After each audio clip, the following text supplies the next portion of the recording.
Hand to the man who puts the ho-ho-ho in CIO, George Akiyama.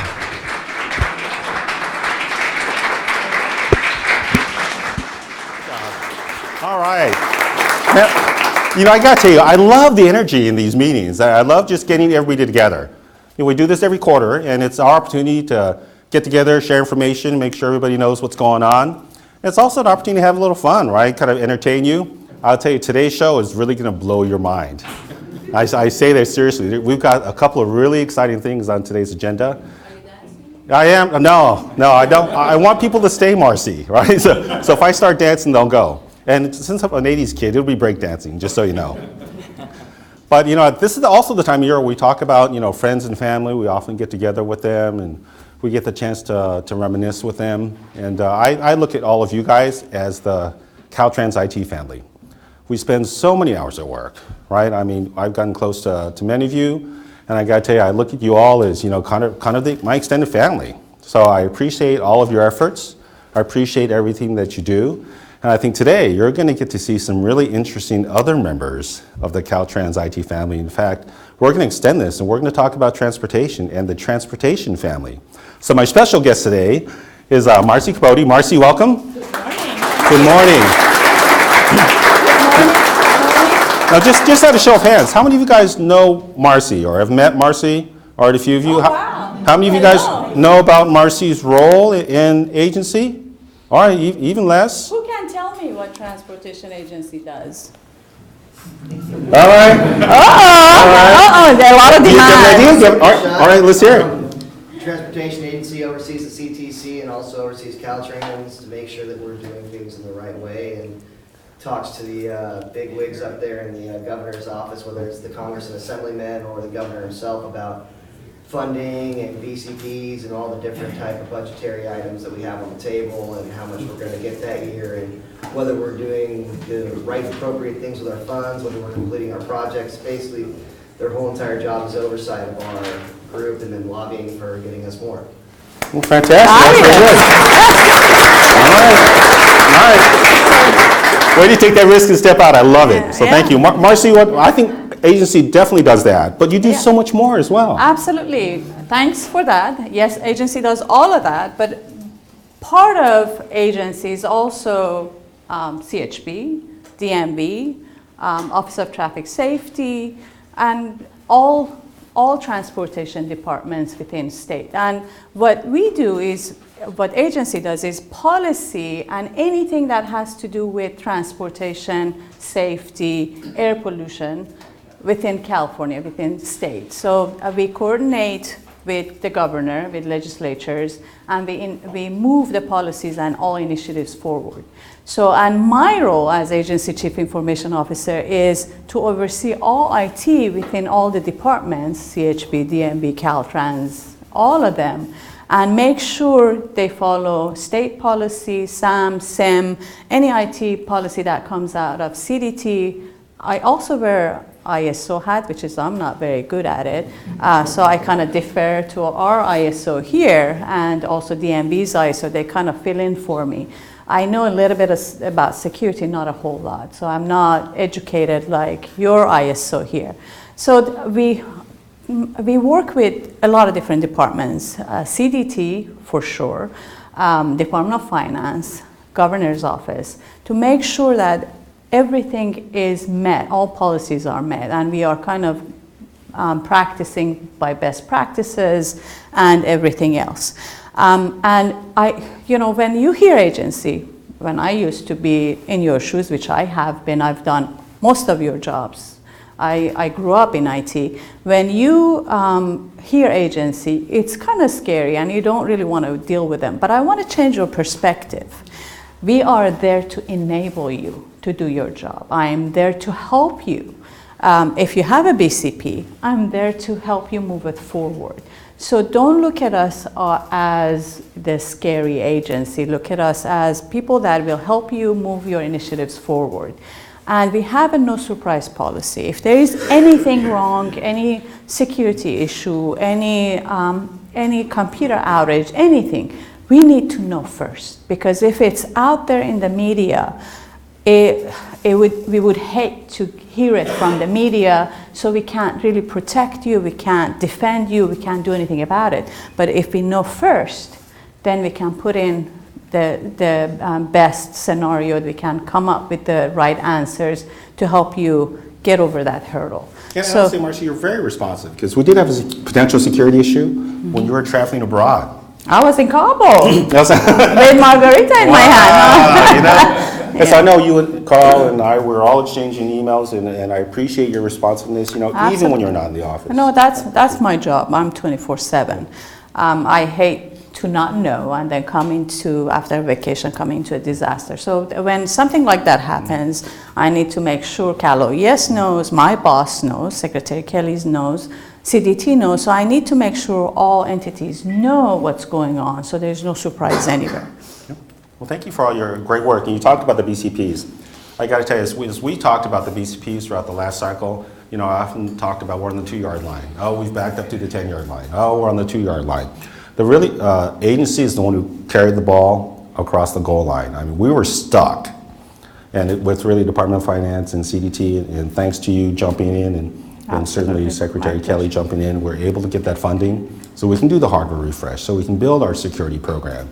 So I agree. I think agency is a tremendous enabler, and I've seen that with the other CIOs as well, not just transportation, but with DMV, with CHP and body cams. Oh, absolutely. And I think we have a great group of CIOs, and you guys help each other. I mean, I've pulled staff from George's shop, and don't be afraid to volunteer. That's where the opportunities come. Patty Neislinger volunteered, or maybe was made. Now she's the CIO of High Speed Rail. So don't be afraid. Get out of your comfort zone.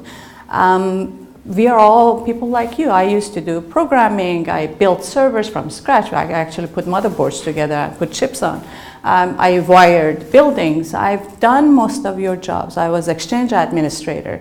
So get out of your comfort zone. It's okay. It's actually, change is good. I used to hate change. Mike knows, he used to be my boss. I was going to say, if you say you do all those things, Mike's got hardware refresh, Marcy. We may need a couple of extra hands. Okay, count on me. All right. We're going to put you in the mix. You guys all heard that. So I have to learn again. So Mike was your boss. How many years ago was that? Oh, I sympathize with you guys. He was a fantastic boss. That was a long time ago. 2001, I think. Yeah. Well, fantastic. And that also tells you how tight the IT community is. Absolutely. Everybody knows everybody. Word gets around. Yep. Well, fantastic. It's great to finally meet you and bring you to the audience here. Great to be here. Now that I'm here and I have the opportunity, I have a couple of things I want to say. First, I want to thank you. I know there has been a lot of initiatives here. IT reform, which was initiated at agency, thanks to George and all of you guys. That was done quickly because we had only 1 year to get that done. Office 365, VoIP, infrastructure upgrade. That was a tremendous amount of work. So I want to thank all of you. You were a tremendous part of this initiative. From procurement to initiation to deployment, it takes a lot of work. So I want to thank you personally. It takes a village to run Caltrans with all the engineers. My husband is one of the engineers here really? Who doesn't think IT has a lot of value. So I get you guys. I also worked 21 years at telecommunications division with engineers, so I know what you're going through. They built their own applications. They think they are the programmers. They don't know what it takes to become a programmer. So I want to thank you. Also, some suggestions. If you want to move up, first of all, volunteer. If you want to get known, get yourself known by your executives. He is a fantastic leader. I learn from him every day. Every time I'm with him, I learn something new. Utilize that. Ask to shadow somebody that you like their job. I think shadowing is a better education that I got from Sac State because that's just books, but this is on-job expertise. And get yourself familiar with, state's vision and mission for IT. Vision 2020 just came out. It's on CDT's website. All your executives, George, Carl, and all of our other sister departments, CHP's CIO, DMV's CIO, they all helped to put this together. So it's kind of a roadmap to where IT is going. Get yourself familiar. You know what's coming, what's going. Mobility is one of the things that's very important in IT. If you have ideas on how you can get your application mobile and make it available to your public customers, bring the ideas forward. I think we have a very open-minded group of executives here. So, and together we can make a big difference. Absolutely, it's the one IT concept. You know, it's the one IT, whether you talk about Caltrans, I will tell you at the statewide level, Amy Tong's got the same one IT concept. Right, so we're stronger together. You know, we see that in team dynamics, we see that in sports, and certainly we see that here as well. Exactly. So thank you for the encouragement. You know, speaking of teams, I do have a quiz for you. Oh no. Yes, I've got a quiz for you. He's I've gonna got put a me on quiz for spot. Paul Allen. Paul, come on up.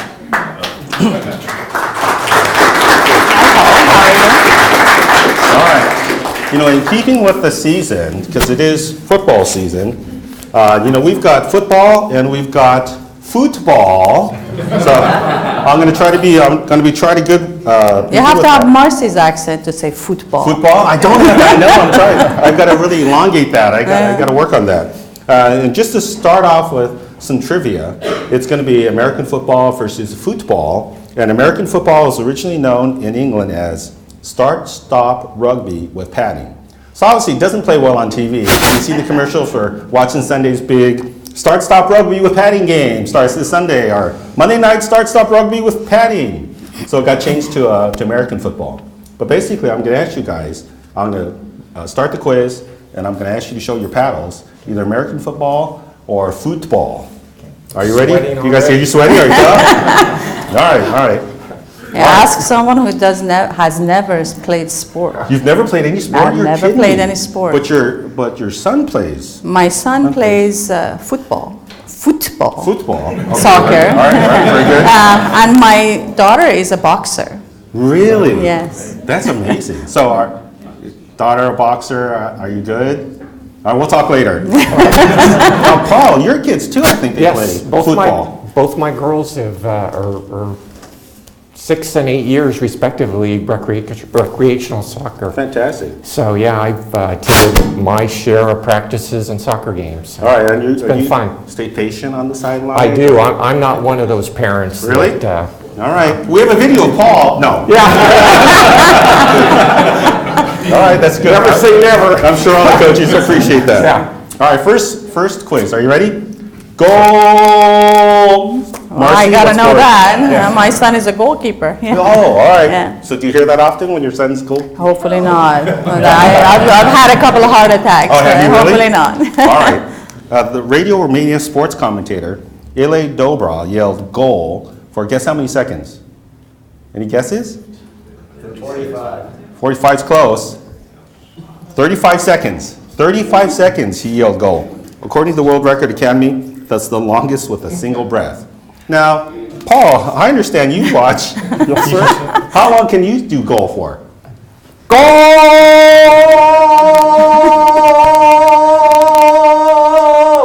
We only have enough. Nicely done. Great. Good job. You didn't turn blue. You're good. That's volunteerism right here and taking chances. yeah. So thank you. Okay, you guys ready for the second one? Absolutely. Nickname is the beautiful game. All right, now you got to say it the right way. Football. Football. Football. Does anybody know where that came from? Boom, nailed it. Pele. Brazilian football player Pele is credited with making the phrase the beautiful game synonymous with football. Now there's another Pele. Is anybody familiar with that term Pele from any other reference? Oh, I thought it's on hand. You were just touching your head. All right, I was going to call on you. You know, I think it's Hawaiian goddess. That's right. For me, famous from the Brady Bunch. But anyway, yeah, certainly the wine goddess of fire. All right, you guys ready? Played with a leather prolate spheroid. Marcy. My son doesn't have one, so that's all I know. So you know it's got American football. That's awesome. The ball must be a Wilson hand-selected bearing the signature of the commissioner of the league. Commissioner? Roger Goodell. Very good. Did you play football, Fred? I did. All right, all right. Never, shocker. What position? Linebacker. Linebacker. Ah, bring the pain, huh? All right, all right. Very good. It is football. All right, next question. World's most popular sport. I think I'm winning. What's going on? What's going on, Paul, man? Come I on. need to be faster. All right. It is soccer. Anybody's guess on how many viewers of soccer? Think big. It's in the millions. It's in the what? Millions? You can start with B. It's in the billions. 3.5 billion fans. Next most popular sport? Any guess? No. Who said cricket? Wow, Bob, nicely done. You play cricket? All right. Golf? Golf is on the list, by the way. No. Golf, 2.5 billion fans. And the third one, I think, to me, was the most shocking. NASCAR. No, wow, no, that's going down. You know I'm a car guy, man. That cuts me deep. That cuts me deep, Bob. No, it is not NASCAR. All right, it's field hockey. Field hockey, 2 billion fans. Tennis, 1 billion. Volleyball, 900 million. Table tennis, 850. Baseball, 500 million. And golf, 450 million. So there you go. All the kids playing football, get them into cricket. That's next. Another trivia point. Soccer balls were originally painted with the now classic black and white checkered look in order to make them more visible on black and white TV during the 1970 FIFA World Cup. Before then, they were solid colors. But for TV, they just didn't show up. So they went to black and white. All right, next question. Players wear league-approved numbering systems. All right, Paul. Paul got it. All right. Wait, all right, man. Thank you. Making me proud. Yeah, there's a defined numbering system for football. Quarterbacks, punters, and place kickers, 1 through 19. Running backs, DBs, 20 through 49. Centers, 50 through 79. All right. One more question before we have a walk-on. So, Olympic sport. Boom. I got it. Paul, come on, man. gotta be You're up and faster, down. You're up Paul. and down. An early Olympic version of football featured 27 men a side. The game was so rough that over half the players had to be hospitalized after the game.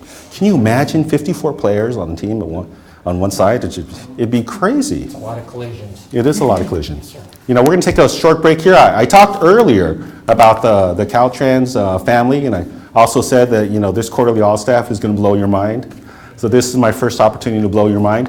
We've got our favorite uncle, if you will. They ever had that cool uncle who says all the right things, and you're just looking forward to having him come in? Well, we've got Transportation Secretary Brian Kelly. His picture's on the wall. Thanks for coming in, Brian. Thank you. Appreciate it. Can I introduce my other management team first? Paul Coppers, our ISO. Oh, hi. Paul Allen, you met. He's our AppDev chief. Yes. Lori Guinan runs our admin and PMO shop. And Mike Wynn runs our infrastructure shop. I know you. Well, good morning. I wanted to come over here primarily to say thank you. We had a big year last year in transportation on a policy front. And now a very important part of that is how we communicate with the public about what this all means and what we're trying to do. And I'm really referencing SB1, the funding program, and being able to tell the public that what this investment means to them and their communities. And we asked an awful lot of the IT folks at Caltrans in helping us convey that message. And I know in a very short amount of time, a ton of work was done to get that website going, to get maps on the website, to get drop-down lists on the website, and I have no idea how you do it, but I want to tell you how much I appreciate that you're doing it. And that's primarily while I'm here, is to say thank you for that work, because That was a big policy accomplishment in terms of trying to make the transportation system better in California for generations to come, well after I'm gone and some of you will be gone. But that is a generational vote, a generational investment, and something that means so much. But it doesn't do any good if we can't preserve it or if the people don't understand what it means. So your work was essential in our ability to convey what this is all about. And again, I can't thank you enough. So that's first why I'm here. And then second, I just want to say more generally how much I appreciate the work that George does, that his team does, that Marcy is helping so much bring along. And, you know, from where I sit, we had some, you know, challenges in IT, not just at Caltrans, but we have them in various places around state government. And it takes a lot of effort to first assess where you are, what strengths you have, what weaknesses you have, and where you need to invest to make it better. And then I got to do the work that they asked me to do, which is, you know, go fight the fight with finance and try to get what we can to move forward. And it never goes as quickly as we want. But we do fight the fight, and we try to, I know even this year we got new budget requests on some IT refresh items, some security items, and it's really important to me that we get modernized and that we do that work. I couldn't be happier with the work that we're doing to improve this. I named as one of my early goals when I came in here, it'd be great if the departments are better going forward because we were here. And so I think that's our primary responsibility across the board. But I just want to say how much I appreciate the work you guys are doing. I know how much effort it takes. All of you are a part of that, that assessment, that constant monitoring, and helping us identify what's needed going forward, and then of course, you know, doing the work as we go. So I've got a lot to be appreciative of for this group, and I'm really here to say thank you. Please keep up the good work. Have a great holiday. And I'm happy to, I don't know, answer any questions or do anything else. Well, but this is your chance, folks. You got Transportation Secretary Kelly here. And take your shots. Take your shots. Well, I want to lead off with, you know, thank you for everything that you do. I got to tell you, have you folks ever seen a Transportation Secretary come and visit IT? Right? It's never happened, right? And so the fact that I want to tell you what here, that's really about, though. You heard we had free coffee? I've been doing transportation policy for about 23 years now, and I thought we owned acronyms. Boy, was I wrong. I started talking to George and Marcy, and man, I got lost in a hurry. So you guys are the kings and queens of acronyms, and I want to just say how much I appreciate that. No.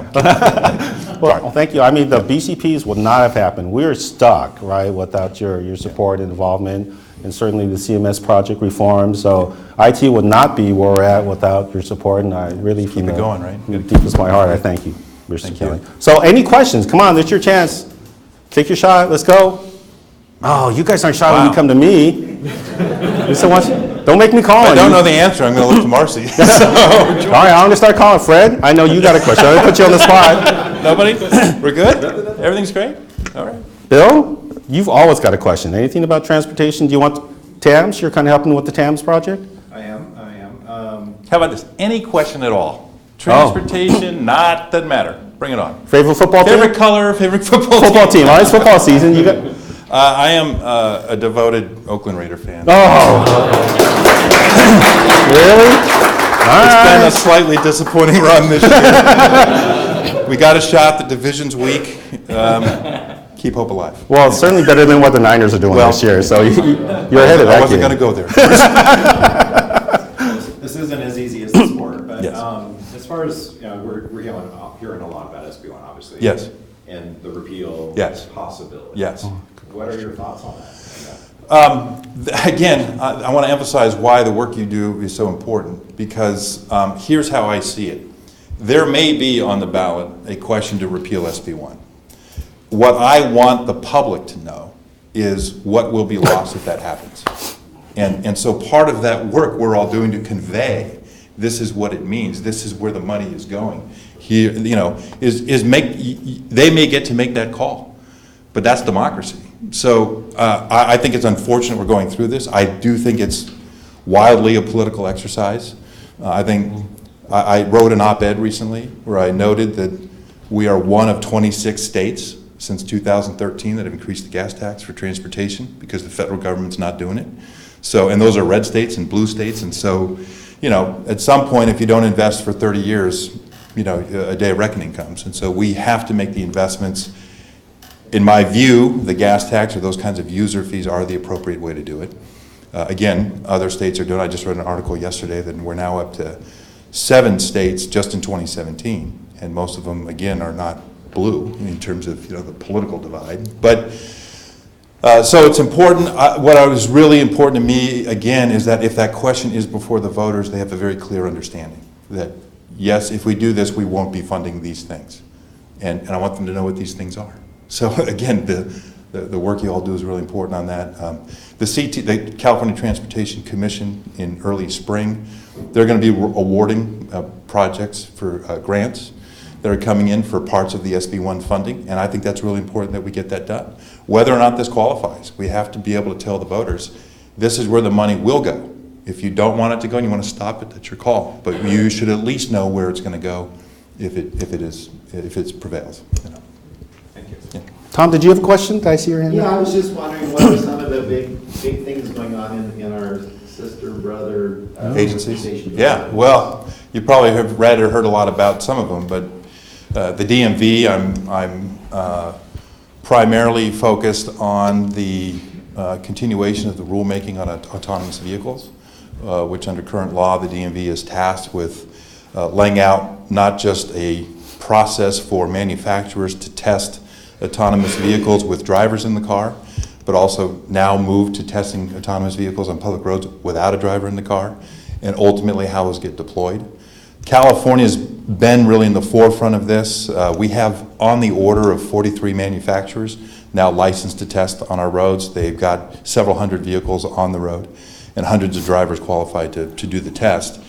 This, to me, is the tricky part. We're going to convert to without a driver behind the wheel. That introduces all kinds of issues, and so we're going to see how this goes. I think we've laid out a responsible path forward. We're requiring manufacturers to certify to a lot of safety issues. This issue is national now. Both the House of Representatives and now the Senate has a bill pending to move forward what the national landscape should look like. And I want to say that while California always has unique challenges that we need to be able to address, it is important that there is a national standard on this and a national dialogue on this so that 50 states aren't all doing this entirely in their own way. So we have to have some sense of standards. And one thing I'll just say on this too is that I have never felt the palpable impact of technology in transportation like I do now.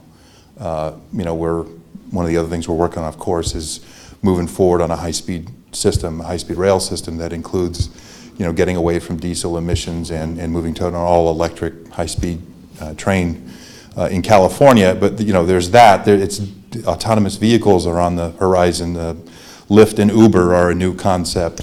How people buy and sell cars now, instead of going to the brick and mortar place, they want to do it over the internet. That introduces all kinds of new consumer protection questions and issues, and all of this is happening at the same time. So Elon Musk has Hyperloop. I mean, so there's a lot of things happening all at once, and trying to get our hands around it, understand it, and prepare for it is a heck of a policy challenge. So broadly, we're doing all of that. DMV also is moving on what's called Real ID driver's licenses. The federal government's requiring us to make sure our licenses are very secure, so we'll be doing some work in 2018 on offering those licenses to the public. And of course, as I mentioned, high-speed rail, we want to continue to move forward with that. In my view, that project is the most transformative thing we have on the horizon in terms of changing the way people get around in this state, and I think it could mean a great deal for providing a viable, strong option to driving for Californians. So we're dedicated to that. Those are highlights. Yeah. I've got a question for you. Yes, sir. So at the federal level, I know you do too, right? Yep, at the federal level, we've gone from Fox to Chow. All right. Have you Yes. seen? Has there been much direction change, at the federal level and how they're guiding transportation? Well, it's interesting. we're in sort of a wait and see mode still on some of these things. In terms of, when President Trump was first elected, there was a lot of conversation about the Trump trillion, an infrastructure investment at the national level that was going to be mammoth. It seems like that's been put on hold a bit. I think that emphasizes again why the states are acting, because we gotta move. In the place that I see it the most or feel it the most is probably in the autonomous vehicle space. And, I think the Obama administration was pretty forward-looking and sort of pushing to see it go. I would say candidly, I think the Trump administration is in that mode too. So I see that there. I will say, on a positive front, we are getting cooperation from the federal government in some areas where we're trying to take advantage of things that they've laid out. Here are some ways we can expedite permits for infrastructure projects. We want to talk to them about that. You guys, this division may not be work with on a day-to-day basis, but Caltrans has what's called NEPA assignment for transportation highway projects, which means the federal environmental process is sort of assigned to California, and we do it here. That ends up saving a lot of time and months of review on documents that have to be prepared for projects. We are asking the federal government to allow us to do that for the first time anywhere in the country for rail, transit, and highway, and high-speed rail projects. And we are now in that conversation. So far, it's been very positive. So there's a lot of stuff we're trying to figure out how we can work together, and to date, it's going okay. Fantastic. Did you have a question? Mine was just basically telling everyone, what would be at stake if the SB1 was repealed? Is everybody aware of how much money is going to be spent on, put back into, reinvested into our roads and bridges and highways or freeways over the next 10 years? Yeah, I appreciate that question very much. Often it's talked about in terms of dollars, and I don't think that tells the story. So look, it's a lot of dollars, okay? It's over the course of 10 years, it generates about $5.2 billion a year. And about half of that goes to the locals for their priorities, city and county streets. But this is the place where communities get built, right? So the conditions of their streets, what their communities look like, the improvement of their local roadways. About half the dollars go to counties and cities for that. The other half, about $1.6 billion a year of the Fix It First pot and growing, will be directed by Caltrans. And that will be for shop and mostly heavy maintenance work. We identified, and here's what I mean about getting away from the dollars. When we were having the conversation in the legislature last year about SB1, we didn't want to back away from having to meet performance measures. So we said, look, if we invest in California's transportation infrastructure, we will commit to some things. We will make sure that 90% of our roadways are in good condition. We will upgrade and modernize 500 bridges in the next decade that we can't get to without new revenue. We're going to make sure that more of our ITS equipment on the roadways is functional and working, and keep that in good condition. So, and of course culverts. We have a huge problem with culverts in this state that are either not in a state of good repair or need to be replaced. Hundreds of thousands of them. And so we've committed to getting 60,000 of those done in the next 10 years. And so we put this stuff in the bill and said, this is what we will do. But what does it mean for drivers? It means better roadways, safer bridges, more modernized structures, less flooding. I mean, that's what it means. And then there's a whole pot of money that is outside of the Fix It First part, that is investing in our trade corridors in California. We have 3 of the 5 busiest ports in the nation in this state. 40% of all the goods, containerized goods that come into the United States, come through California ports. So we're going to invest in our trade corridors. We have about $3 billion for 10 years of investment. We have about $2.5 billion over 10 years to invest in the most congested corridors in the state. These urban areas where we have really tough issues, and it's going to take more than just building a lane. We want a comprehensive congestion plan that might include a managed lane or a price lane, but also with expanded transit in the corridor and other things. So we're looking for more comprehensive approaches. But it's going to come down to the condition of the infrastructure, the condition of your neighborhood streets and roads, and how we are investing in trade and reducing congestion, and the package provides all of that. And again, ending probably with where I started, the work you all have done and are doing to help us convey that message is so important, because we just want to tell the folks, here's where it's going, here's what we're doing with the money. Track us, look at it, see how we're doing on delivering these projects.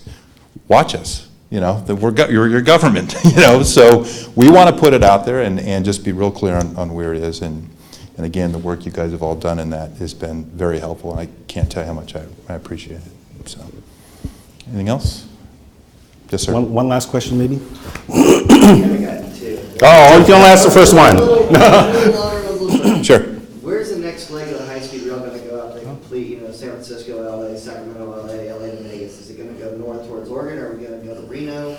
Or have we thought about that yet? There's a lot there.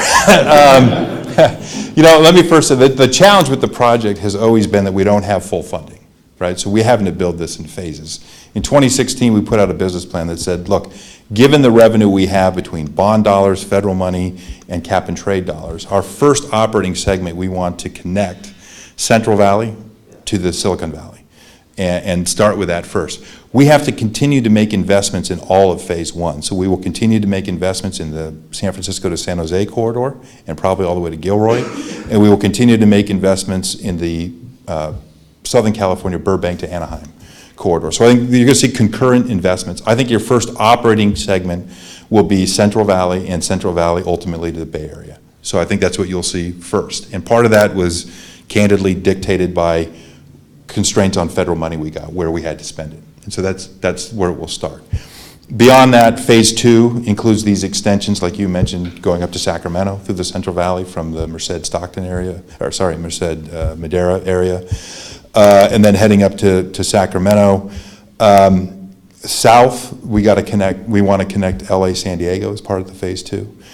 And just a reminder, the LA to Vegas stretch, which I think is a very important stretch for all of the Southern California swing, because that stretch is high ridership from the LA, but that is entirely a private enterprise. That is not high-speed rail. That is an enterprise that's being done by a private entity. We support it and think it should be done, and we're looking to make an important connection in Palmdale for that to work with our system. So those are the next few things that will go. And then beyond that, who knows? I mean, there's something called the Southwest Corner Coalition that if you do go LA to Vegas, they want to then go further east, further south out of Vegas. So there's look at that in the next Salt Lake City and a few other different. Yeah, I mean, there's a lot of potential, and more now. It's funny, there was this whole swing in things when Obama was the president. Some states and areas were saying, oh, well, we don't want to do high-speed rail, and they gave money back, and that helped us because we took that money. But now these areas are re-looking at it. Florida, Phoenix, North Carolina, Texas, they're now looking at, hey, do we want high-speed rail? And so people are reevaluating that again. And then, did you have a second question? Yeah, who do you think is going to be our next governor? Our next governor. Well, thank you. It's been great this morning. Good to see you all. Some things I don't predict. The right man for the job. Yeah, how's that? I just don't know. I mean, it's so early, and look, I grew up a Democrat, okay? So on that side of the ledger, there are three powerhouse candidates. And you'll just see how it plays out. I just don't know. And that's all I'm prepared to say. But I appreciate the question. Well, round of applause. Thank you, guys. Thank you. I really appreciate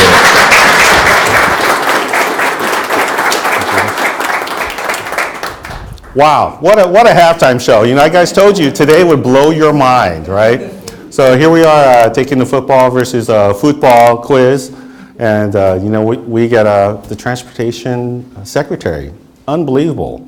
You know, how many times have you guys gotten the chance to be in the same room and to ask some great questions around transportation policy or high-speed rail? I gotta tell you, that's what also makes, I think, these shows so interesting and so informative. With that, I probably want to, I don't know if we need to go back to the quiz. I do think we did have a winner, though. And by my tally, that winner was Marcy. So we have a small gift for you, Marcy. Thank you so much for participating.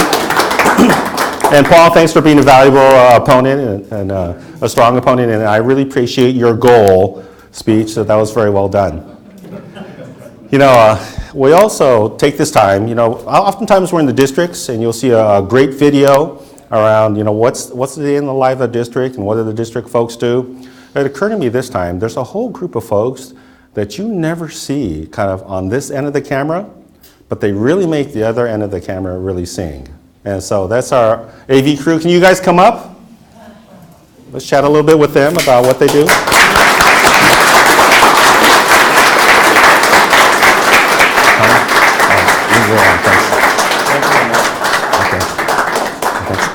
Thanks for coming up. Ed, you're the man right there. Here's the guy. Well, thanks for coming up. I really appreciate that. And also, I'm going to plug the mailbox again. So there's the Ask George mailbox. Ask George. No, you can't ask Brian. He's already gone. But certainly Ask George is still open. I think Ask George just got assigned a heat ticket, just so you know. Oh, well. Mike, you got to get that heat ticket done. All right. But so Ed, you know, what is it that you do? You know, what's all the magic that you do behind the camera or not behind the camera? Yes. So here's magic. James. Radio and TV was my background. Master's degree in radio, television, film. Wow. And doing production, it just eventually became IT. Fantastic. So I figured I probably should change and learn IT. So I did a T&D, and I think Anna's here. I did a T&D over at Farmers with Anna Ching. Really? So we can blame Anna. So blame Anna. All right. So it's all Anna's fault. Yeah, and then I went from there to working for the governor and doing streaming for him, and then came back to Caltrans and doing the streaming for you guys. Wow. And how many governors have you had the pleasure of providing service to? Here's James. I mean, that's been a big number. I was only appointed by one, but I've worked with 4 over the course of my career. Yeah. That's amazing. Brown hasn't appointed me, but I'm his videographer if you ask him. All right. Very good. We may get the chance to see him here. Yeah. No, it's coming up. Okay. No. Yeah. And I've got to close out because, you know, I'm a car guy. I know. Tell me some car thing about you, some car fact. I rebuilt a 1965 Dodge Dart. Awesome. Very impressive. I like that. Slant six? 2-door GT with a slant 6 and a single. Anybody have one of those? Nice. Right on. Love it. Right on. Yeah. All right. Well, thanks, Ed. Appreciate it. Now here's James. All right, James. Now, so what is it that you do? I know you are extremely busy, especially with some refreshes. What's going on? Yeah, we are in the process of refreshing our VTC infrastructure, front end and back, to kind of push the power out to the people and make the whole process easier for people to create VTCs and conferences. Nice. Yeah. Very good. And, you know. And I did not rebuild the car. You didn't rebuild the car? But you got some My car has or something? 150,000 miles on it, yeah. 150,000 miles? Yeah. That's old Honda, yeah. All right. You know, they keep running. You'll probably get that thing to 200. Yeah, I hope so. All right. Very good. Thank you. All right, Jay, what's happening? Hey, George. Man in black. That's right. Let's start with the car thing. I want to start the car thing with you. Okay, sure. George, as you know, we've talked about it. But we have talked about it. I have this special edition Brabus. It's a Mercedes special edition car that they make. There's not a lot that are made. So is that a C-Class? Is that the small? No, one? it's the S600. It's the S-Class. So you got Big Daddy there. Yeah, I got the biggest one I could get. All right. And you got the smallest engine though, right? You want the small? Actually, the motor's it's a larger motor also in it. All right. How big is that? It's a V12. It's a V12. Yeah, so. Wow. And there's a hush, and everybody's thinking, "What are you doing?" I am paying our gas tax. All right, all right. I'm the one who's helping bring all the upgrade and the all right, that makes refresh. up because Carl walks to work, so you're balancing Carl. Yeah, out. me and Carl are partners. All right, cool. I pay his that. gas taxes. All right, very nice. And day to day, what are you involved in? Day to day, I wear a few hats. I like to. I work with the infrastructure and the computer rooms. I do a lot of the maintenance and stuff, or anything kind of moving and shaking in there. I try to get involved in that and kind of project manage that.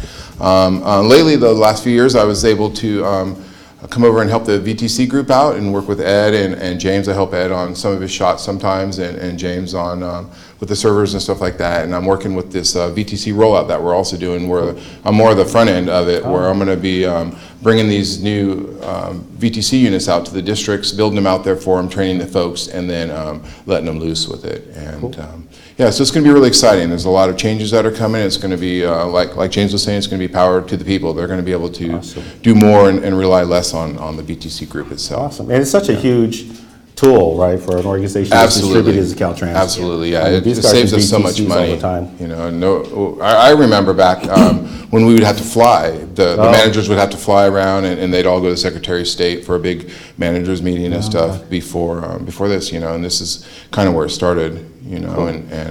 But where it's came is light years ahead. But definitely use it. Well, and thank you for your efforts. I also want to thank you guys, because I normally put you guys on the road.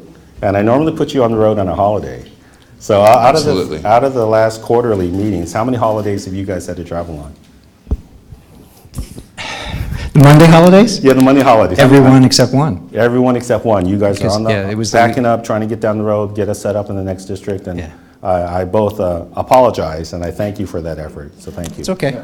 All right. You know, traffic was light. All right, cool. I love it. Worked out. I tried to work that on a holiday on this one, but I missed it. So yeah, this time, we could have done it on last Thursday, but that wouldn't My work. bad. My bad. We'll work it out. Now, customary with all the districts we go to, we normally do a video. Do you guys have a chance to do? Yeah, since we do that in the other districts, we thought this time we would use ourselves as the guinea pig. Fantastic. All right. Let's see what you guys got. All right. Thank you. Thank you.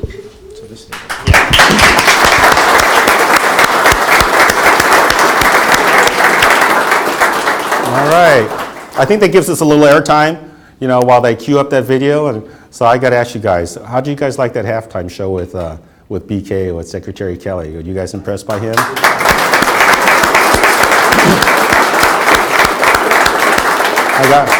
Every time I've talked to the I learn something every time. He's so eloquent, right? He knows what's going on. He's really driving transportation. It's a huge industry, obviously. It's an industry we're all in, right? And every time I meet with him, I get inspired to keep doing what we're doing. In IT, I always say, we're here to help transform transportation. And he's clearly some of the vision and leadership on why we do what we do. Well, are you guys ready for the video? We're ready. All right, let's go.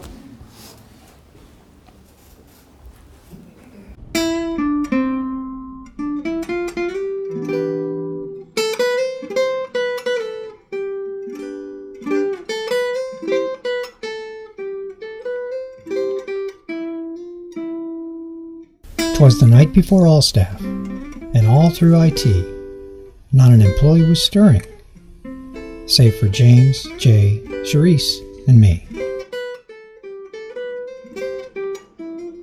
Off to the basement, he knows all the models.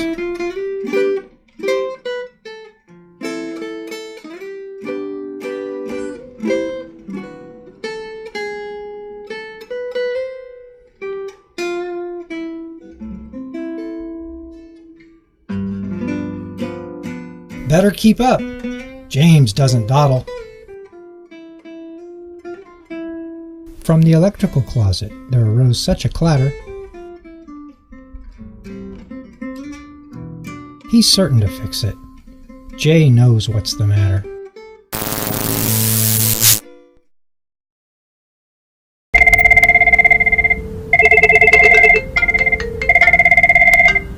Video conferencing, Lucky. The bells all jingle with a holiday tone. Charisse rings in the season, and so does her phone.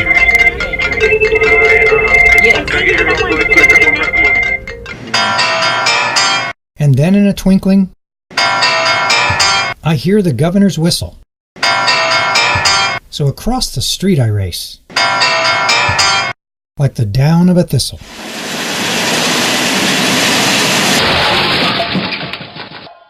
Okay, look, I know you do a lot of things, but working with me, that's pretty important. At least from my point of view, I enjoy it, it works, it's convenient, and it's creative. So, thank you. Thank you very much.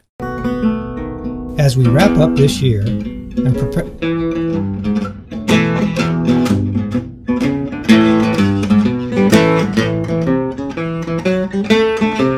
What the...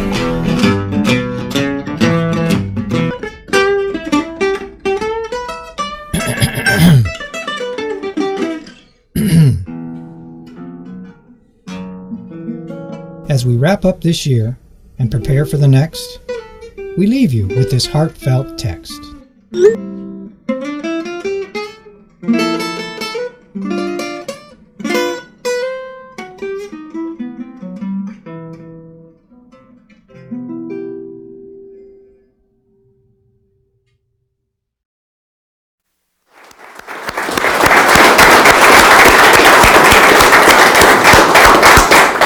Great job. You know, there's one person we need to get a chance to thank. Sharice, can you stand up? You know, let me get out of the way of the camera.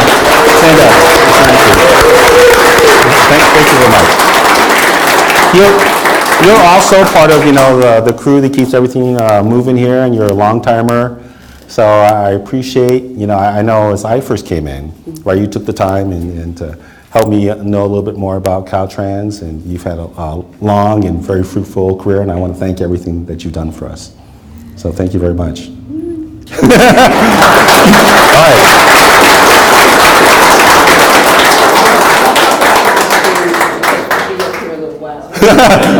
Thank you, Sharice. I appreciate that. So again, you know, first we started with agency secretary, and then we got Governor Brown. I told you guys we're going to blow your minds on today's all-staff meeting. I hope I've done that. I don't know where to go from there, quite honestly. So what else? Fred, can you come now?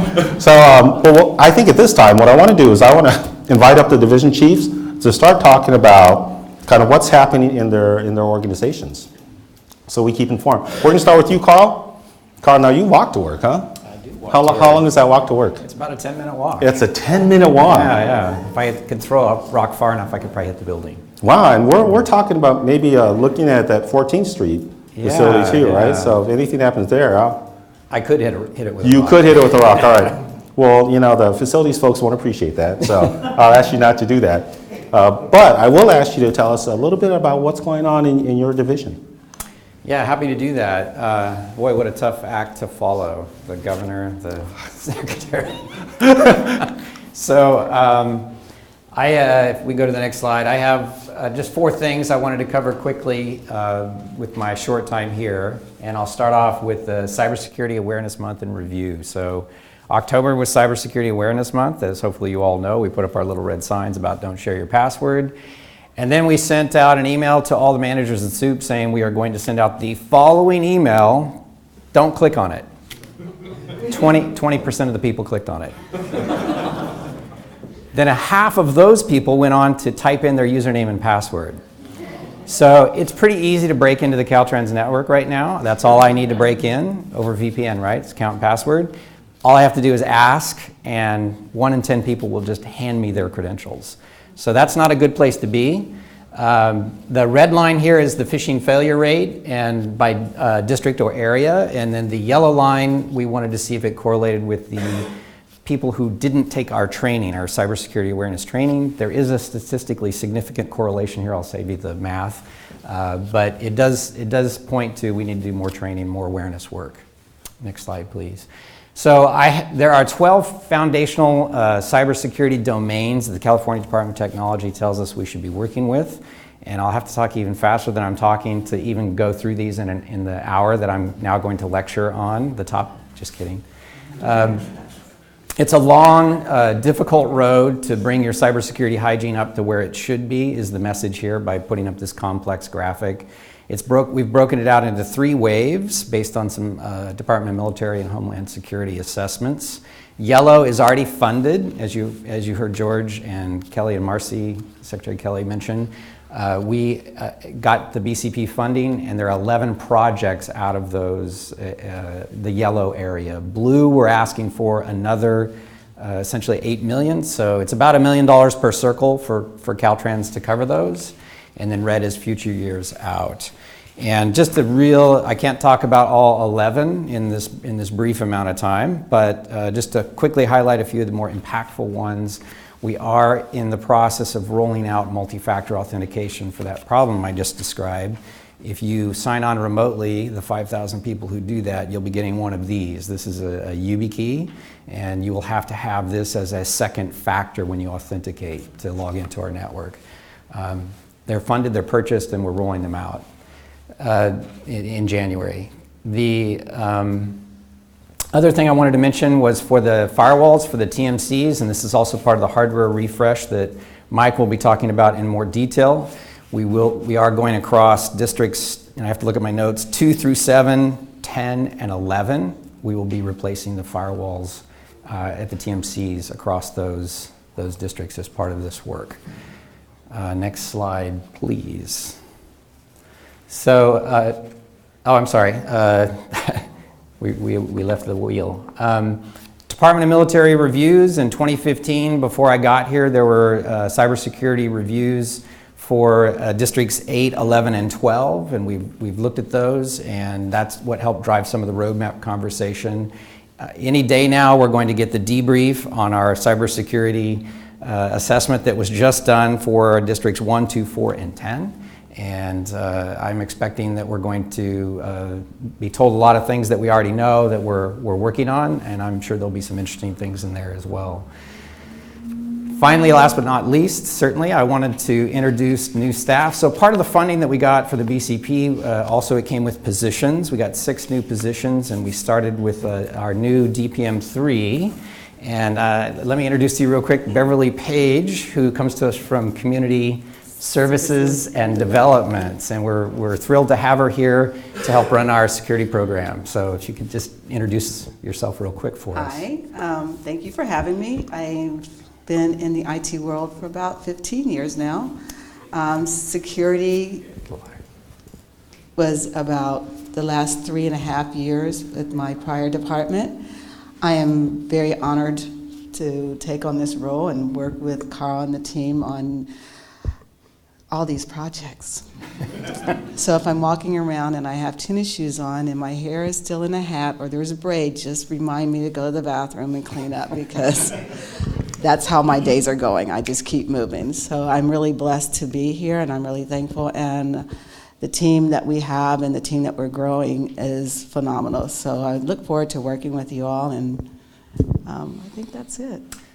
Great, thank you.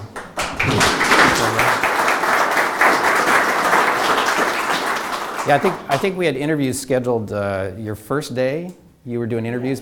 Yes. Second day, walked into the job and walked into the interview room for interviews. So that's the update from SSD. Well, thank you, Carl. I got to tell you, you've got a lot going on in security. You know, when I look at that, and you've got the wheel, which the nice thing about the wheel, it kind of lays out the roadmap of where security is heading. You were very successful last year with your BCP. You ended up getting 6 positions, wasn't it about $4 million?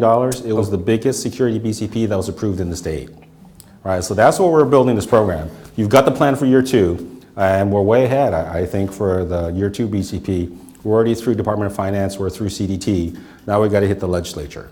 And again, you're going to build out I think the privacy program with some positions as well as some more dollars. And for sure, we're going to go back for the 3rd year. So security is on a very fast clip, and I want to thank you for coming, Beverly. I mean, certainly you jumped right into the fire, and I appreciate that. And we're going to keep going on security. It's a huge issue for the state, and I appreciate your leadership, and I appreciate you working with the community to build our security profile. So thank you. My pleasure. Exciting times. All right, Paul, come on up. Well, Paul, I normally excuse myself, but I think your first topic is a little bit about you. I don't know if everybody has gotten to know you, especially in the viewing audience. How many of you folks know Paul? Wow, it's about 90% of the room. All right, so it's really for the folks at home, you know. Sure. Can you tell us a little bit about yourself, Paul? Sure. Well, personally, you know, I'm the proud father of 2 teenage daughters. They really keep me busy. My oldest is learning how to drive right now, so make sure you have your seatbelt on. Right. During what hours is she learning to drive? In what area? You live in Elk Grove, right? 5:30 to 7. All right, very good. I'll stay off the roads. Thank you. Yes, sir. So I worked in the private sector for 7 years for Sperry Unisys. When I came to Caltrans, I initially started off as an accountant. Went back and got a graduate degree. I passed the CPA exam and decided, you know, wow, I don't want to do taxes. I can do them. So started in accounting, quickly became one of those external developers that IT doesn't like to hear about. That never happens, right? Never happens. That never happens. So I've lived both sides. I was writing a lot of Foxborough code. I'm sure it's all retired by now. Well, you never know, Paul. You never know. I got to tell you. And I can see that because accounting, the financial systems lend themselves to automation. Sure. You know, sure. routineness of the transactions. Sure. Perfect place to start out. Yeah, and so that was my gateway 23 and a half years ago into IT. Fantastic. So I've been in the application side my whole career, other than that 1-year stint in accounting.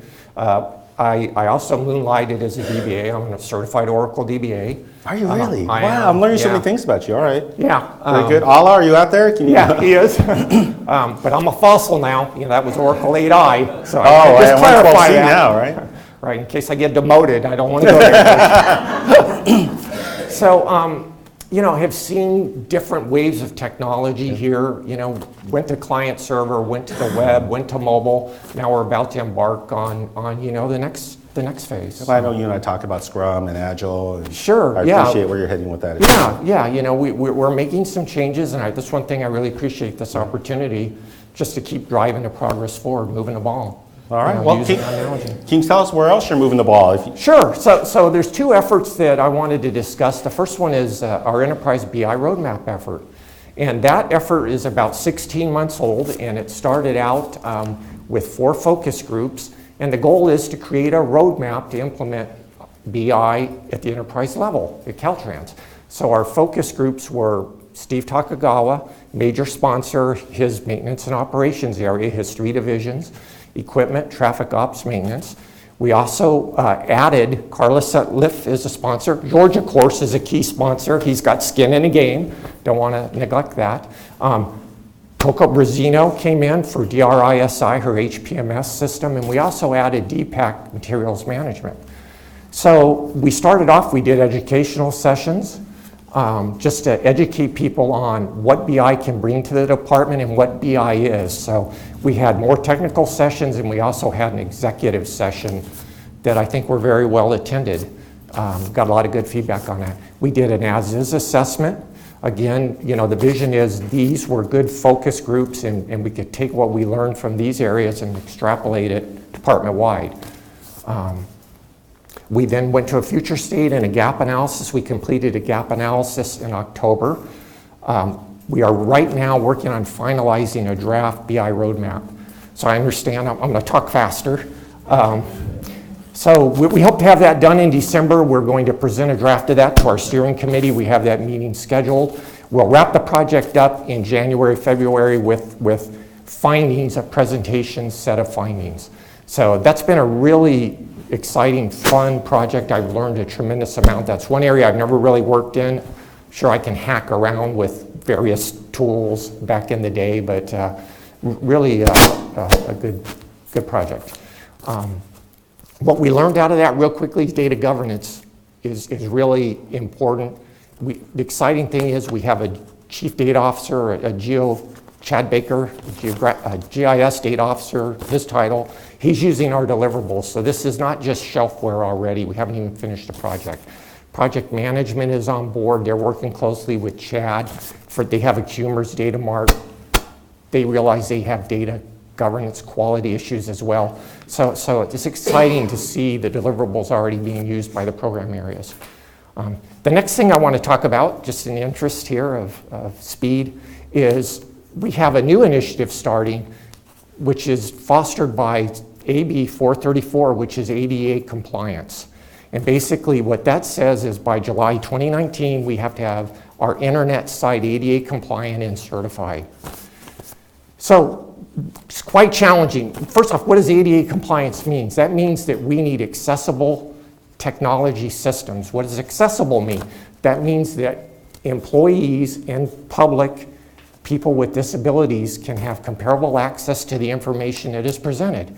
So there's major accessibility categories: vision, hearing, mobility, and cognitive. And each one of those has a list of requirements for the site to be ADA compliant.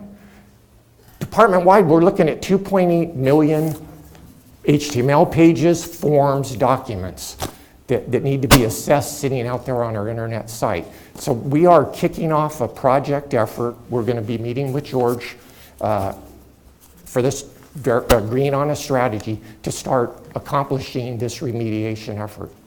So it's going to require 2 things. 1, to get the content remediated, and 2, to have governance tools, policies, and procedures to keep it remediated, so we're not right back in this 6 months after we think we're done. So it's going to be a really interesting project. I'm looking forward to it. It's the right thing to do. It's the law. It's just really kind of, if you like the technology, it's the way where you want to be. So. Awesome. Well, thank you so much for the updates, Paul. I also want to thank you. We talked a lot about SB1 today, and your team was right there, right through the whole thing. Yes, they were. Very short deadlines, right, but very critical to transportation across California. I know, even in terms of the mapping, right, you guys had an alternative solution built for us. Yes, sir. In case we had issues with Esri's solution. So all along the path, your guys were there, you were faultless, you guys were good to go, and I really appreciate all the work that you've done. Thank you, George. And you've got my complete support as interim And thank you for chief. the opportunity. Absolutely. Appreciate it. Thank you. All right, Lori. This has been SB1, and your team kind of drove, right, the SB1, especially the map. We had some very tight deadlines, and but I was very impressed with the team's ability to respond. I mean, it's so important to California, and your PMs and your analysts and your testers were right there with Paul's folks in terms of making it happen. In terms of time crunch, though, I'm going to leave you a little time crunch too, because I see we're a little over. But what's going on? So I couldn't be more excited to show you, to talk about the three things I'm going to talk about, which is the SB1 map effort. I'm going to kind of give you some insight as to what was created. Just a quick discussion on IT procurement enhancements and the IT reclassifications. But I couldn't thank Secretary Kelly enough because he helped me with my presentation, so I don't have to say everything that I was going to say. So thank you, Secretary Kelly. But actually, so the Rebuilding California Map enhancement, or the MAP project, as you all know, what Secretary Kelly described, the reason that we needed this map. Some fun statistics are, by 2027, Caltrans will repair or replace over 17,000 miles of pavement. Secretary Kelly said 60,000 culverts or drains, 7,700 signals, signs, and sensors, and over 500 bridges will be repaired or replaced, courtesy of SB1. So, and being accountable is extremely important, and being transparent, so that the public, the traveling public, can see where their tax dollars are going. So with that, this team created this great map project. We could not have done it without partnering with the transportation agency, and with CTC as well as IT, Caltrans IT, and other areas within Caltrans. So basically, when you go to the Rebuilding California website, which is rebuildingca.ca.gov, and you click on the SB1 project map, this is what's going to come up. So you can see all the nice little colors, the little icons. Those represent all of the projects that are out there across California.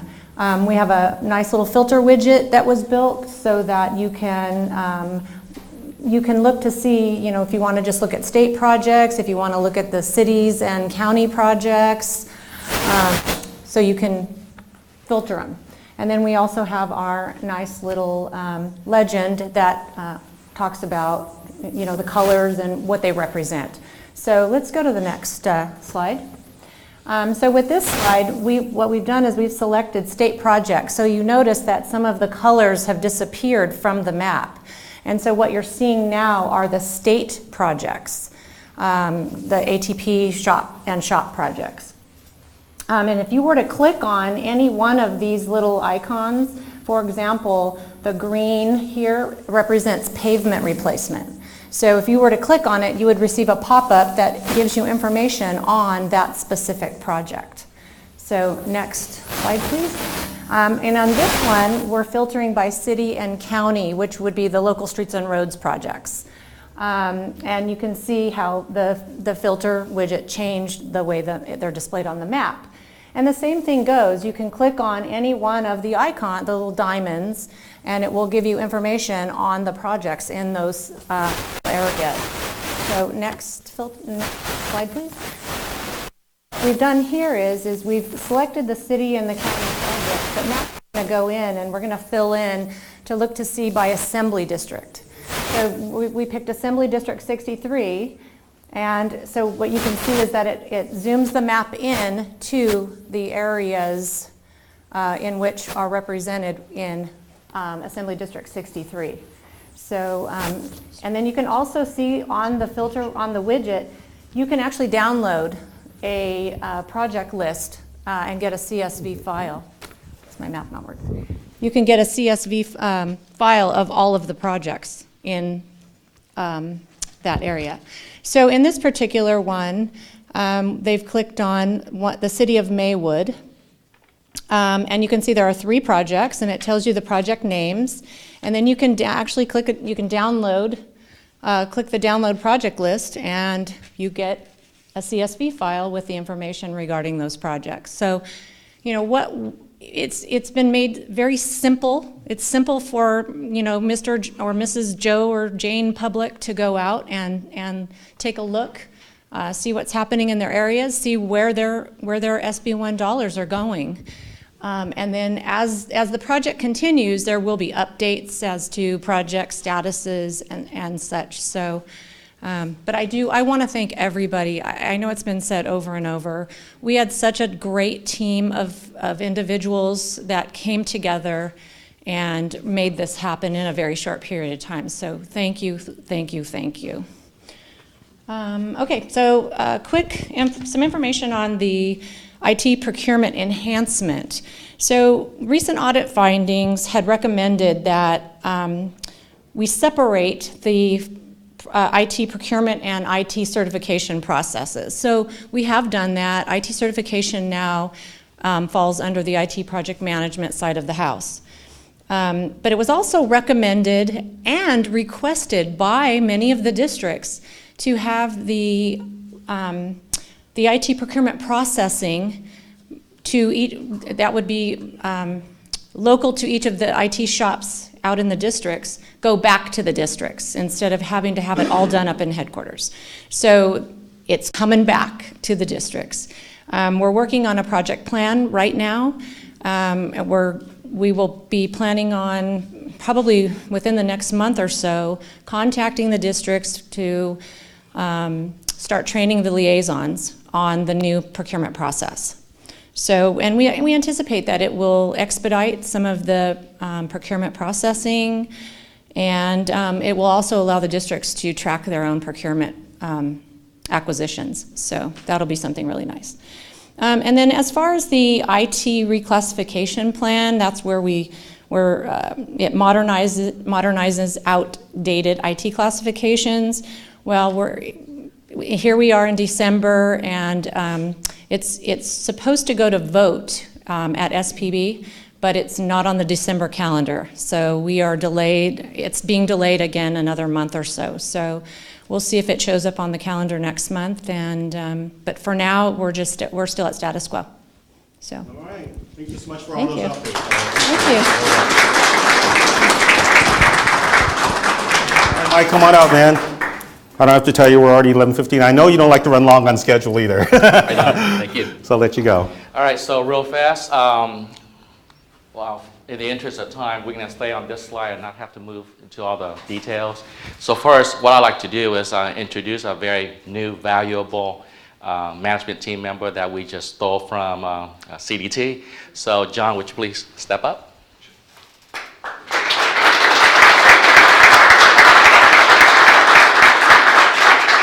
So John, please take a moment to introduce yourself and tell us, your roles and responsibility on the management team. Sure. So I'm John Sweet. I, like Mike said, came from CDT and AT&T before that. I'm in network engineering, the supervisor, report to Gene, and very glad to be here at Caltrans. It's been about 3 weeks, and team's been great. So look forward to working with everyone. And I was glad to hear the secretary is a Raider fan. So. Thank you. So very quickly, the 3 things that I like to really highlight this morning. would be the great work that the men and women behind the scene in IT operations throughout the district, as well as behind the core infrastructure services are doing. So the first thing is, Secretary Kelly, Marcy, thank you very much for your sponsorship and support, as well as George, for really helping us with the financial aspects. Moving forward with the BCP that we teed up last year, we got the money, we spent all the money in July. We have 70% of the equipment delivered to their target destination. Staff are working diligently to basically swap, the old equipment out and the new equipment into production. Network staff, server staff, storage staff, all IT district, IT managers and staff that are working collaboratively to make sure that our infrastructure get modernized very quickly. Spend the money. It has been a very, very great journey for us. Like Secretary Kelly has said, there's a lot of work behind the scene that these people are doing, and I just want to take a moment to recognize that, right? So by the number, the scope of this was over 1,100 devices, right? That has to be done within a period of 12 months, okay? As of right now, 70% of the equipment have been deployed to their target destinations, and 47% has been completed up to date. So we are right on scope, on budget, and on time. So that's where we are with the current BCP effort. George alluded to the future BCP, which we have been working on. And thanks again, Marcy, for your continuous effort and support, as well as Brian Kelly and George. Like George was saying, we're a lot further than we were last year. This year, we teed up for fiscal year 18-19 for another chunk of money. And we got past finance already. They are on board. We got past CDT already. They're in support of our BCP. We got 2 more stages to cross and overcome. The LAO office, we're going to need to sit down to basically address any of their questions or concerns. And then the second is going to be the legislature, right? We got to basically step up and defend our BCP this year. I just want to thank Carl for this year, will be our representative for the department in defending our BCP. Infrastructure hardware refresh, as well as his security program BCP. So thanks, Carl. Second, last, behind the scene, the managers, the executive team members, and I and George have been working diligently to put together what is called a IT architecture 5-year roadmap. That is a condition of approval. It's a component for a condition of approval by CDT so that we can get our money going forward.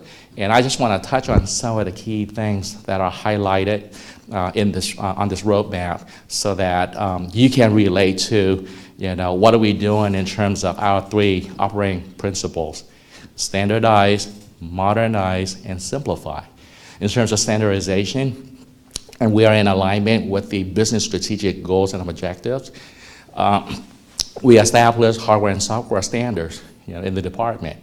It is published, and LATA is leading the effort with the collective participation of all of the leaders, domain owners, and the SMEs, the subject matter experts in those domains, to help refresh and update the standards by January of 2018. So that's one of the things that we're doing. Standardization in terms of hardware, right, that we're deploying out in the field today.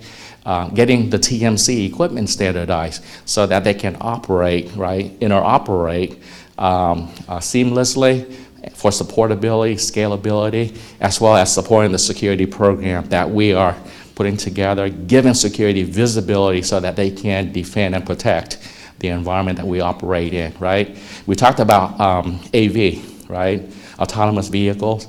We're going to be talking about vehicle to vehicle, vehicle to infrastructure. And some of the most important work that we're doing right now is making sure that our infrastructure is modernized. Again, standardize, modernize, and simplify. We don't have a reliable infrastructure to support all of these things, on freeways and highways. There will be a lot of safety issues. And our department is all about safety, right? So those are the key things that we're working on. In terms of back-end infrastructure, we're dealing with, we're planning for heat replacement, right? We're going to replace that with a more robust ITSM system. We don't know what it is yet, but I'm going to task one of the managers to lead the POC, proof of concept, to make sure that we do a good job in market survey, evaluating it and selecting it and adopting it, for our operation. And then other modernization, that we're doing is buying a new SCCM solution to replace our ZCM inventory, application inventory, software metering, and deployment software. So that's going to be replaced, right? And in terms of simplification, we have Novell technology in place. We have Microsoft in place. So John Katayama and Russ Watts and their teams are working to remove the Novell client to simplify the environment so that we can support the environment, a simpler environment, much better than what we can do in the past. So those are the highlights that I want to make sure that you guys, the men and women are behind the scene working to support these things are recognized, as well as sharing, what's on the roadmap that IT infrastructure is really doing for the department. So. Thanks, Mike. I appreciate you.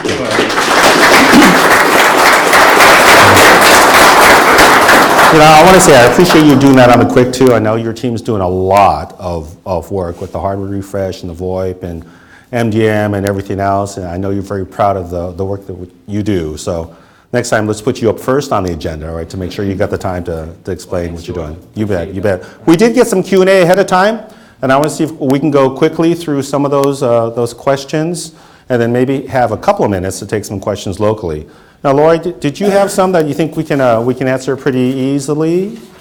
Actually, yes. All right. Okay, so there was one question that was asked back in September, and it was regarding vacancies for IT positions. CEA and MSP exam notifications go out across the state, and it was asked, could we do that for IT positions within IT? And we actually had a discussion about it, and we can make that happen. We can start sending out some kind of a notification from our folks in our HR area. As we advertise positions, we can send out an all-user email to all of our IT folks. So look for that coming in the future. We'll have to work out the details on how we'll do it, but it'll be coming soon. Another question that came up was, when will the org charts be updated? The last was in August of 17. Well, we had a little bit of a delay where we were working through verifying our positions, so there was about a month delay on that. And so really we hadn't done much hiring at all. They were pretty much status quo up in, I think our first hires started coming on around October. So we are working on updating the org charts. We kind of redid them all so that to make them more cleaner and more standardized. So you'll be seeing them coming out, the updates coming out soon. And then we will try to keep them updated on a monthly basis out on the website. Another question that came up was, is it possible to have fleet cars dedicated to IT? Well, in IT, we don't fund any of the fleet vehicles. Those come from the major programs, administration, the capital program. And because we can't just have cars sitting around, we have to ensure that the vehicles are being utilized, or we risk losing them. We went through a big iteration several years ago where the department actually did lose hundreds of state vehicles. So, it would be something that maybe the district IT managers could work with the DDDAs and see if there is a vehicle that, could be utilized and kind of set aside, but would have to be available to anybody else that might need it as well. So that would be what I would suggest. And I think that's actually worked in some districts. Yes. Where we're able locally Yes. to get some of those fleet vehicles. So absolutely it's an option, but I think we just got to take it, as you mentioned, on a case-by-case, district-by-district basis. Absolutely. And then one more is, does IT participate in giving Superior Accomplishment Awards to IT employees?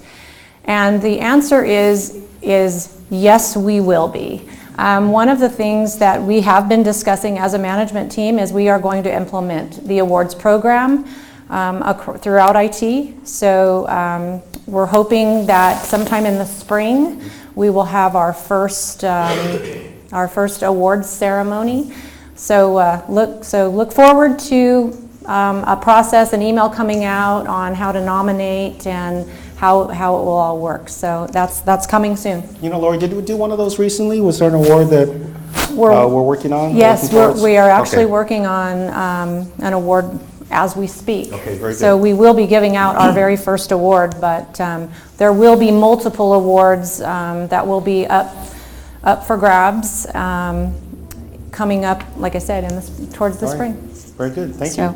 Yeah, I think Mike has a couple of questions that he needs to answer. So I think I have half a dozen, but in the interest of time, Yep. I'm going to try to answer 3 of them. One of them has to do with IT staff position level upgrade, or where are we on that? So I've been working with George and the executive management team, as well as the budget office, to find ways to implement that. The management team has been doing the data analysis to determine how many positions will be impacted, costs, and so on to support the uplift. And as a matter of fact, this afternoon I'm meeting with one of the senior executives to get guidance in how we would move forward. So yes, we are actively working on that to make sure that we can do everything we can to establish a senior position at the district level. Okay. Another question that came up was when will we be migrating off of ZenWorks to SCCM? Well, I'm very pleased to report that I have authorized Dave Logan. Is he in the audience? Dave is taking charge to move forward in executing the PO. We're executing the PO to basically purchase all the licenses needed to implement SCCM for all our desktops and mobile computers. So the question is, when will it start? Well, it's starting right now. Dave is in the planning stages to determine exactly what we need, resources, scheduling, scope, and so on. So it's on the plan, but I'm confident that SCCM will be implemented either at the end of this fiscal year or at the beginning of next fiscal year. Okay? And last but not least, what are we doing about heat? Heat is hot. Because it was that hot. well, it's hot because everybody's complaining about okay, it. all right, very good. I agree That's with what that I one. meant. I agree right? with that one. So heat is part of our 5-year architectural roadmap. We have been talking about heat replacement, right? Earlier I mentioned heat was one of the targets, right, that we'll be working on. So look forward to fiscal year 18-19 for us to basically replace heat with a more viable solution. We don't know what that is yet, but I will basically have a manager assigned to be our project manager to do a fair market evaluation and do a POC before we select a solution. Okay. All right. Well, thank you. I appreciate those updates. And we've got some other questions, but we'll address those. I do want to give the audience here a chance to ask questions. Do you guys have anything for me or the division chiefs? Going once? All right. What do you got? There was a brief moment there with the secretary that we discussed funding. There was a brief moment where we discussed funding, and that we of course implemented the gas tax. And I was wondering if there's going to be any implementation of possibly a kilowatt hour kind of tax for electric vehicles, since they're increasing the use of our roads. Yeah, I have not heard that. Some of the stuff that Caltrans has been looking at, I'm not the expert. If you heard about the road charge pilot, that's where we're looking at charging by miles driven, instead of at the gas tax or the registration fees, which were both parts of the SB1 Rebuilding California effort. I'll tell you, my understanding of the SB1 on the hybrids and electric cars, their registration increase was more significant than the gas-powered cars. So they're trying to offset, the issues we have with road usage and the hybrids and the fully electric vehicles. the market clearly is going that direction. I mean, you may have heard some cities, I think London or other cities are saying no gas-powered cars, by a certain year. And I see the industry going more and more towards that. And as a car buff, they're using the electric stuff for performance now too. So it's not just, although the economy is a huge thing, but it's also for those car enthusiasts. I think it offers a lot of things to all people. A good question. All right, anything else? Oh, Gene. George, can you give us an update on where we are with the IT strategic plan? Oh, great question. Well, I'll tell you what we typically do is we do the business plan. You guys familiar with the pyramid? Have you guys seen the pyramid? All right, we're halfway through that effort for this year. So we'll be doing another business plan just for this year. Ultimately, though, part of the hardware refresh BCP included the development of a strategic plan. So we're building an SOW around that. We're going to have some folks come in and engage probably the deputies in the program areas and others. And sometimes that's the best process, because if we go engage the deputies, we may not get as candid a feedback, as a consultant would. So we're hoping to kick off some larger strategic plan effort before the end of the fiscal year. And then probably within a month or two, you'll see our business plan effort that's done locally for our, our internal type projects. Well, thank you, Gene. Good question. Well, that concludes our quarterly all staff. Hopefully you've all enjoyed that and enjoyed this session. I thought we had a great session. I don't know how we're going to top it for future sessions, but way to close out the year strong. Again, you've heard all the accolades, right, from agency and others. Thank you so much for all the work that you do. The next site will be, anybody's guess? Two. Who said 2? Wow, you were nailing it, man. That's the second one for you. You're right. D2 is our next stop, so we'll put the guys on the road. We'll try to get them on a holiday. Thank you all. I appreciate it.